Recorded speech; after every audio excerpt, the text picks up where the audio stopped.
नमस्कार फ्रेंड्स। आज हम लोग 12th क्लास ज्योग्राफी जैक द्वारा जारी की गई मॉडल क्वेश्चन पेपर सेट 1 का लघु उत्तरीय प्रश्नों को देखेंगे। इस वीडियो के पहले आप सभी के लिए अति लघु उत्तरीय प्रश्नों का संग्रह प्रोवाइड करवा चुके हैं। यदि आप उस वीडियो को नहीं देखे हैं तो इस वीडियो के डिस्क्रिप्शन में जाइए, उसका लिंक दिया रहेगा, पहले उसको देख लीजिए।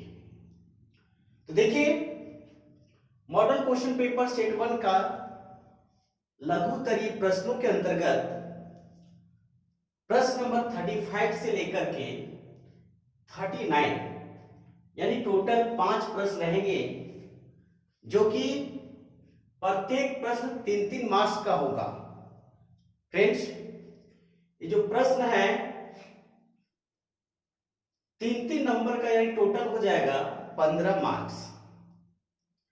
आइए हम लोग प्रश्नों की ओर चलते हैं। 35 नंबर प्रश्न कह रहा है, मानव भूगोल की परिभाषा दे एवं इसके प्रमुख अध्ययन क्षेत्रों का उल्लेख करें। दोस्तों, मानव भूगोल किसे कहते हैं, इसकी परिभाषा बहुत सारे विद्वानों ने अपने तरीके से दिया है। देखिए, हम लोग सबसे पहले ब्लास के अनुसार देखते हैं। पूरा नाम इनका विडाल डीला ब्लास। जो विडाल डीला ब्लास कहते हैं, मानव भूगोल विचारकों के विकास की अभिव्यंजना है, न कि भौगोलिक ज्ञान के विस्तार और खोज का कोई तात्कालिक परिणाम। फ्रेंड्स, ब्लास के अनुसार मानव भूगोल क्या है? विचारक, विचारों का जो विचार व्यक्त किया जाता है उसके विकास की अभिव्यंजना है। ठीक है, ये विचारों पर ज्यादा जोर डाले हैं मानव भूगोल के बारे में, न कि भौगोलिक ज्ञान के विस्तार और खोज का कोई तात्कालिक परिणाम है। मानव भूगोल में मानव के क्रियाकलापों के बारे में इन्होंने बेहतर ढंग से वर्णन किया है, विचारों के बारे में वर्णन किया है। ठीक है, आइए अगला जो विद्वान है रैटजेल। पूरा नाम फ्रेडरिक रैटजेल। रैटजेल क्या कहते हैं? मानव भूगोल के दृश्य सर्वत्र वातावरण से संबंधित होते हैं। दोस्तों, फ्रेडरिक रैटजेल क्या कह रहे हैं कि जो मानव भूगोल का दृश्य है, यानी इसका दृश्य मतलब क्या, इसका साइटनेस कहां तक ही जाता है, मानव भूगोल कहां तक देख पाता है, तो मानव भूगोल के दृश्य सर्वत्र वातावरण से संबंधित होता है, पूरे वातावरण से संबंधित होता है, जो स्वयं भौतिक दशाओं का एक योग होता है। साथियों, भौतिक दशा का मतलब क्या हुआ? भौतिक दशा मतलब भौतिक पदार्थ, वर्षा, तापमान, आर्द्रता, है ना, ये सब क्या होता है? भौतिक दशा होता है। इसका योग होता है कौन? मानव भूगोल। रैटजेल की जो शिष्या है कुमारी सैंपल, कुमारी सैंपल क्या कह रही है?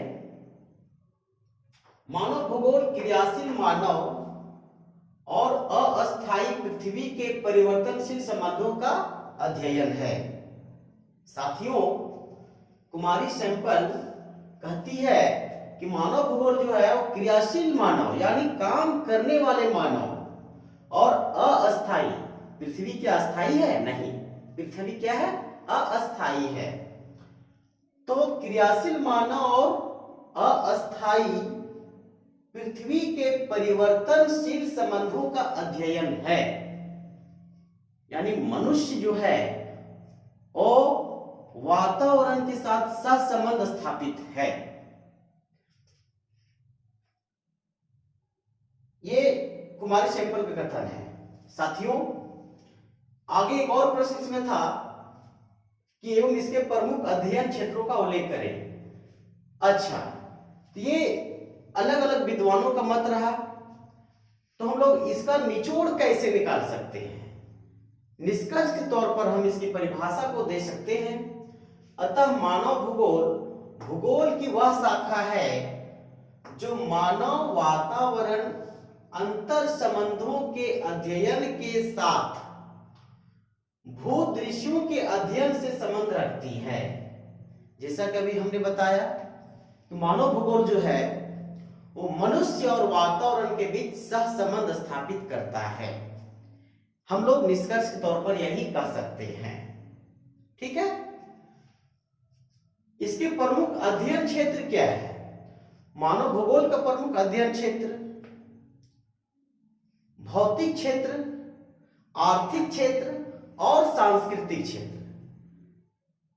भौतिक आर्थिक क्षेत्रों के अलावे सांस्कृतिक क्षेत्र भी सम्मिलित किए जाते हैं। आइए हम लोग देखते हैं सांस्कृतिक में क्या आता है। देखिए, केवल भौतिक और आर्थिक परिस्थितियों के संबंध का वर्णन नहीं है, वरन सांस्कृतिक तथ्यों का अध्ययन करना आवश्यक होता है। मानव, उसका घनत्व, आवास प्रवास, बस्तियां, नगर, परिवहन के साधन एवं मार्ग इत्यादि अध्ययन के क्षेत्र हैं। इसे आप लोग याद कर लेंगे कि मानव के प्रमुख अध्ययन क्षेत्र कौन कौन है। देखिए, मानव हो गया, उसका घनत्व हो गया, घनत्व मतलब उसका डेंसिटी, फिर है आवास प्रवास, बस्तियां, नगर, परिवहन के साधन एवं मार्ग, ये सभी अध्ययन के क्षेत्र हैं। ठीक है, आइए नेक्स्ट क्वेश्चन की ओर।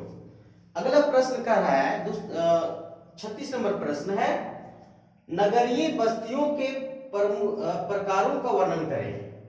साथियों, सबसे पहले बस्ती को हम लोग क्या बोलते हैं? अधिवास बोलते हैं। यानी मानव के रहने का आवास, वो क्या कहलाता है? अधिवास कहलाता है, या उसको हम बोल सकते हैं बस्ती। ठीक है, तो जो बस्तियां दो प्रकार की होती हैं मुख्य रूप से, एक ग्रामीण होती है और एक नगरीय होती है। तो हमारे यहां पर प्रश्न नगरीय बस्तियों के अध्ययन क्षेत्रों से है, प्रकारों से है। देखिए, नगरीय अधिवास उन अधिवासों को कहते हैं, सुन लीजिए, नगरीय अधिवास मतलब नगरीय बस्ती उन बस्तियों को कहते हैं या उन अधिवासों को कहते हैं जिनमें निवास करने वाले अधिकांश लोग द्वितीयक तथा तृतीयक क्रियाकलापों में संलग्न होते हैं। आई बात समझ में? जो नगरीय अधिवास हम लोग किसे बोलेंगे कि वैसे आर्थिक क्रियाकलाप करने वाले लोग जो द्वितीयक क्रिया और तृतीयक क्रियाओं से संलग्न होते हैं, उसे क्या बोलेंगे? हम लोग उसे नगरीय अधिवास बोलेंगे। अब यहां पर वो देखते हैं कि द्वितीयक क्रिया क्या होता है। तो द्वितीयक क्रिया के अंतर्गत हम लोग देखते हैं क्या? विनिर्माण उद्योग आता है, जबकि तृतीयक क्रियाओं के अंतर्गत यातायात के साधन, संचार, सड़क परिवहन, ये सभी क्या कहां आते हैं? ये सभी हमारा तृतीय क्रिया के अंतर्गत आते हैं साथियों। ठीक है, अब देखते हैं हम लोग कि नगरीय बस्तियों के प्रकार कौन कौन हैं। तो हम लोग इसको बांटते हैं, जनसंख्या के आधार पर बांटते हैं, है ना। जनसंख्या के आधार पर नगरीय बस्तियों को बांटते हैं, प्रशासनिक दृष्टिकोण से बांटते हैं, व्यवसायिक संरचना के आधार पर बांटते हैं। तो हम लोग को मुख्य रूप से जो बांटना है, जानना है, वो हमारा जनसंख्या के आकार के आधार पर। ठीक, तो देखिए, नगरीय बस्तियों के प्रकारों में मुख्य रूप से पहला है पूर्वा या टोला। साथियों, ये पूर्वा या टोला क्या होता है? ये जो पूर्वा या टोला जो है साथियों, ये हमारा भारत जैसे देश में नहीं प्रचलित है। ये यूएसए अर्थात उत्तरी अमेरिका, संयुक्त राज्य अमेरिका में ऐसी बस्तियां देखने को मिलती हैं। ये बस्तियां पूर्वा या टोला क्या होता है? वैसे क्षेत्र, वैसे अधिवास जहां 20 से लेकर, कितना से 20 से लेकर 20 से लेकर 150, 20 से लेकर 150 व्यक्ति निवास करते हैं, उसे हम लोग पूर्वा या टोला कहते हैं। और कहां पर है ये? संयुक्त राज्य अमेरिका में ऐसी बस्तियां देखने को मिलते हैं। ठीक है, दूसरा देखेंगे हम लोग बाजार गांव। देखिए बाजार गांव, बाजार गांव, ये भी बाजार गांव भारत में ज्यादा प्रचलित नहीं है। बाजार गांव कहां कहां पाया जाता है? हमारा यूएसए, बाजार गांव कहां पाया जाएगा? विश्व के यूएसए, ऑस्ट्रेलिया, कनाडा, रूस जैसे देशों में बाजार गांव विकसित हुए हैं। ये जो बाजार गांव कितने जनसंख्या में बोला जाता है? वैसे अधिवास जहां पर 150, कितना साथियों? 150 से 600 व्यक्ति, लगभग में 150 से 600 व्यक्ति निवास करते हैं, उसे हम लोग बाजार गांव कहते हैं। बाजार गांव में भी जो भी क्रेता और विक्रेता, ये दोनों पाए जाते हैं। ठीक है, आइए अगला देखिए कस्बा। हाँ, ये कस्बा जो है वो भारत जैसे विकसित देशों में पाया जाता है साथियों। कस्बा क्या होता है?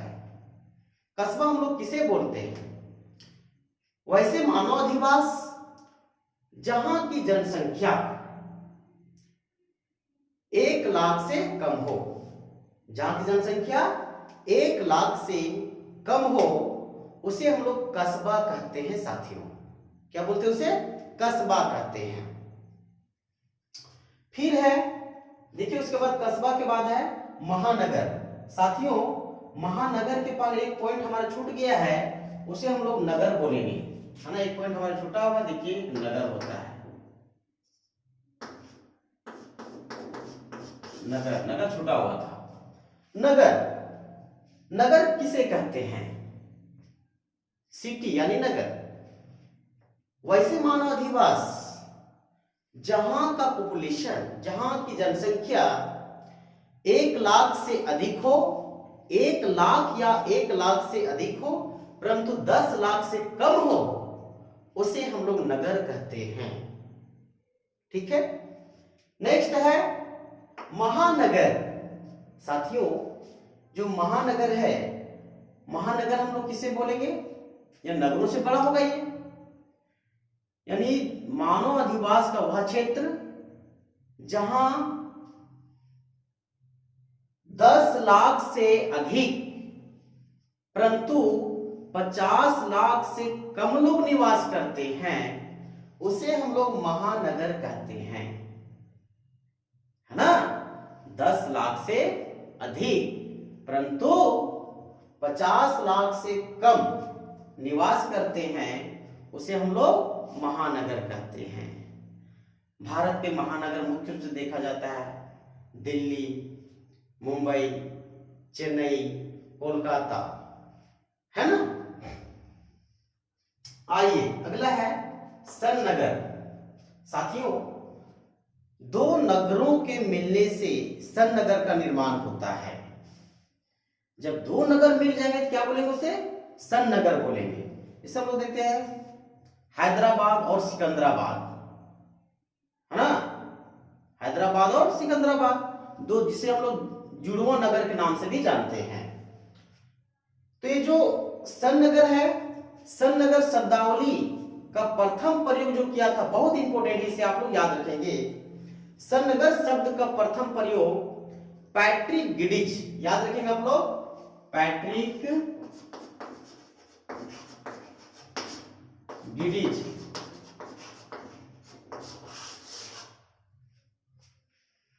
पैट्रिक गिडिज ने 1915 ईस्वी में किया था, राइट। आइए सन नगर के बाद है विशाल नगर या मेगालोपोलिस। साथियों विशाल नगर या मेगालोपोलिस, ये जो मेगालोपोलिस है मानव अधिवास का वह क्षेत्र है, वह नगर है जहां 50 लाख से अधिक और 1 करोड़ के बीच में, 1 करोड़ से कम जनसंख्या निवास करती है, उसे हम लोग मेगालोपोलिस या विशाल नगर कहते हैं साथियों। ठीक है, अगला देखिए मेगा सिटी, अंतिम है इसका मेगा सिटी। मेगा सिटी क्या होता है? मानव निवास का वह नगरीय क्षेत्र जहां 1 करोड़ से ज्यादा लोग निवास करते हैं, 1 करोड़ से ज्यादा लोग निवास करते हैं, उसे हम लोग मेगा सिटी कहते हैं। ठीक है, जापान का टोक्यो शहर देख लीजिए, वो हमारा मेगा सिटी कहलाता है। न्यूयॉर्क शहर देख लीजिए, वो हमारा मेगा सिटी कहलाता है। ओके, तो ये हमारा नगरीय बस्तियों के प्रकारों का वर्णन हो गया। आइए अगला प्रश्न, 37 नंबर प्रश्न कहता है मानव विकास के 4 प्रमुख घटकों के नाम लिखें। साथियों, मानव विकास के 4 प्रमुख घटक केवल नाम लिखने के लिए बोला है, वर्णन करने के लिए नहीं बोला है। तो मानव विकास के 4 प्रमुख घटक तो हमारे यही है, समता, सतत पोषणीयता, उत्पादकता और सशक्तिकरण। पहला समता, दूसरा सतत पोषणीयता, तीसरा उत्पादकता और चौथा है सशक्तिकरण। ठीक, याद हो गया होगा आपको। इसके बाद देखिए 38 नंबर प्रश्न, जनांकीय संक्रमण। अच्छा, जनांकीय संक्रमण को हम लोग जनसंख्या संक्रमण के नाम से भी जानते हैं साथियों, है ना। तो जनांकीय संक्रमण सिद्धांत की विभिन्न अवस्थाओं का वर्णन करें, ये प्रश्न है। विभिन्न अवस्थाएं कौन कौन है? देखिए, जनांकीय संक्रमण सिद्धांत जनसंख्या से संबंधित सिद्धांत होते हैं। जनसंख्या के आकार के बारे में वर्णन करता है ना, कौन? जनांकीय संक्रमण सिद्धांत, जो कि जनसंख्या संक्रमण सिद्धांत है। आप लोग पढ़े होंगे कि इसमें इसके सिद्धांत को जो प्रकारों में बांटने का प्रयास किया वो नोटेस्टिन ने किया है और पीसी ब्लैकर ने किया है। नोटेस्टिन ने इसे 3 भागों में बांटा है, जबकि पीसी ब्लैकर ने इसे 5 अवस्थाओं में बांटा है ना। तो जनांकीय संक्रमण सिद्धांत की विभिन्न अवस्थाओं बोल रहा है। 3 नंबर का हमारा प्रश्न है, तो 3 पॉइंट हम लोग को लिखना बहुत जरूरी है। पहला देखिए, प्रथम अवस्था। प्रथम अवस्था जनसंख्या संक्रमण सिद्धांत की वह अवस्था है जिसमें जन्म दर और मृत्यु दर दोनों उच्च पाए जाते हैं। साथियों, इसे आप लोग याद रखेंगे, जन्म दर और मृत्यु दर दोनों क्या पाए जाते हैं? उच्च पाए जाते हैं। वो हमारा प्रथम अवस्था होता है। ये दोनों उच्च क्यों पाए जाते हैं? उच्च पाए जाने का मुख्य कारण है कि निरक्षर होना, पढ़ा लिखा थोड़ा कम होना। ऐसे क्षेत्रों में प्रौद्योगिकी का विकास नहीं के बराबर हो पाता है, महामारियां बहुत ज्यादा फैली रहती हैं, अधिकांश लोग कृषि कार्यों में संलग्न रहते हैं। ठीक है, शिक्षा का अभाव पाया जाता है। इस कारण से उच्च जन्म दर और उच्च मृत्यु दर इस अवस्था में मिलता है। दूसरा देखिए, द्वितीय अवस्था में। द्वितीय अवस्था में साथियों उच्च जन्म दर पाया जाता है एवं निम्न मृत्यु दर। यानी जनांकीय संक्रमण सिद्धांत की द्वितीय अवस्था में जन्म दर उच्च पाई जाती है लेकिन मृत्यु दर निम्न पाई जाती है। हाँ, ये जो उच्च जन्म दर प्रारंभिक अवस्था में धीरे धीरे उच्च जन्म दर होता है, लेकिन धीरे धीरे इसमें भी गिरावट होती है। इसमें निम्न मृत्यु दर क्यों हो गया? इसका कारण है कि स्वास्थ्य सुधार, जो भी महामारियां इस अवस्था में फैलती थी, उन महामारियों के लिए चिकित्सा, स्वास्थ्य का उपलब्ध होना मृत्यु दर को कम करता है। आइए तीसरा नंबर देखते हैं, तृतीय अवस्था में। यह वह अवस्था है जिसमें जन्म दर और मृत्यु दर दोनों निम्न पाए जाते हैं, यानी दोनों कम पाए जाते हैं साथियों। मतलब तृतीय अवस्था में कौन लोग रहेंगे? जो अधिक पढ़े लिखे लोग रहेंगे, जो साक्षर लोग रहेंगे। यहाँ पर उद्योगों का विकास ज्यादा देखने को मिलेगा, है ना। तो ये हमारा हो गया जनांकीय संक्रमण सिद्धांत की विभिन्न अवस्थाओं का वर्णन। आइए अंतिम प्रश्न देखते हैं हम लोग। नियतिवाद एवं संभववाद में अंतर स्पष्ट करें। साथियों, मानव भूगोल की जो विचारधाराएं हैं, 3 विचारधाराओं में एक है नियतिवादी विचारधारा, जिसे हम लोग निश्चयवाद विचारधारा भी कहते हैं, दूसरा है संभववाद और तीसरा है नवनियतिवाद। लेकिन यहाँ हमारा प्रश्न है नियतिवाद एवं संभववाद में अंतर स्पष्ट करना है। तो साथियों, नियतिवाद विचारधारा क्या है, मोटे तौर पर आप समझिए। नियतिवाद विचारधारा मानव की वह विचारधारा है जिसमें प्रकृति मानव का क्या होता है, स्वामी होता है, अर्थात मानव प्रकृति का दास होता है। देखिए, नियतिवादी विचारधारा के अनुसार मानव प्रकृति का दास है।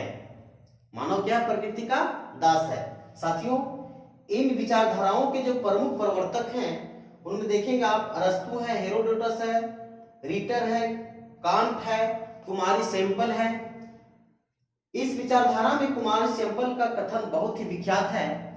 कुमारी सेम्पल कहती हैं, जो कि अमेरिकी विद्वान है, ये रैडियल की शिष्या, इनका जो कथन है कि मानव भूतल की उपज है। मानव किसकी उपज है, भूतल की उपज है, मतलब भूमि के द्वारा ये जन्म लिया हुआ है। ठीक है, यानी पलता बढ़ता कहां पर है, भूमि पर ही पलता बढ़ता है। और एक कथन इनका बहुत ही सराहनीय कथन है, बहुत ही विख्यात कथन है कि मानव मोम के समान या प्लास्टिक के समान होता है, जिसे प्रकृति अपने अनुसार ढाल लेती है ना, यानी अपने अनुसार उसे बनाती है। कौन, प्रकृति। ठीक है, अब देखिए आगे है संभववादी विचारधारा। तो संभववादी विचारधारा क्या है। संभववादी विचारधारा में बताता है कि हर जगह संभावनाएं हैं, पृथ्वी के हर कोने में हर जगह संभावनाएं हैं, अर्थात मानव प्रकृति का दास नहीं है, मानव प्रकृति का स्वामी है, प्रकृति को अपने अनुसार ये ढाल सकता है। ये विचारधारा खास करके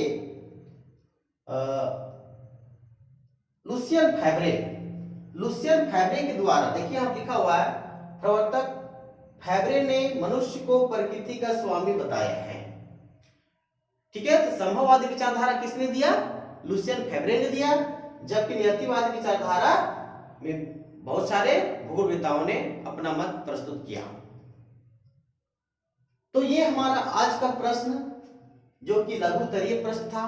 इसके बाद दीर्घ उत्तरीय प्रश्न का वीडियो आप सभी के लिए प्रोवाइड करवाया जाएगा। साथियों, आप जो भी वीडियो मैं डालता हूं उसे आप लास्ट तक देखें, अंतिम तक देखें, और यदि आपको वीडियो पसंद आए तो आप लाइक करें, हमारे चैनल को सब्सक्राइब कर लें, जिससे कि आने वाला जैक द्वारा जारी की गई या तो फिर भूगोल के जितने भी महत्वपूर्ण प्रश्न हो, लघु उत्तरीय, उत्तरीय, दीर्घ उत्तरीय प्रश्न या वस्तुनिष्ठ प्रश्न हो, इसके वीडियो देखने के लिए सबसे पहले आपको हमारे चैनल को सब्सक्राइब करना पड़ेगा और बेल आइकन को प्रेस करना पड़ेगा।